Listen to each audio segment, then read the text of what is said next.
ఉడికించి పెట్టుకున్న పెసరపప్పు అండి ఇది టమాటా పచ్చిమిరపకాయలు ఉల్లిపాయ వేసి ఉడికించి పెట్టుకున్న గోంగూర అండి ఇది గోంగూర 2 నిమిషాలు ఉడికించి దీన్ని కొంచెం మెత్తబెట్టుకుందామండి. గోంగూరను మెదిపేసుకున్నాం కదండి, ఉడికించిన పప్పులో వేసేసుకున్నామండి గోంగూర పప్పు. ఆయిల్ వేడెక్కుతుందండి. ఉల్లిపాయలు బ్రౌన్ కలర్ వచ్చే వరకు ఫ్రై చేద్దాం. బ్రౌన్ కలర్ అయిపోయి కదా, అప్పుడు పోపు వేద్దాం. ఉప్పు వేసుకుందాం అండి. పోపు వేగింది. ఇప్పుడు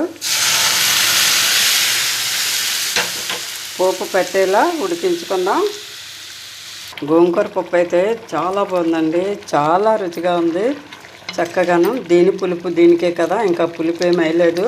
చక్కగా ఉందండి. ఎర్ర గోంగూర చాలా బాగుందండి.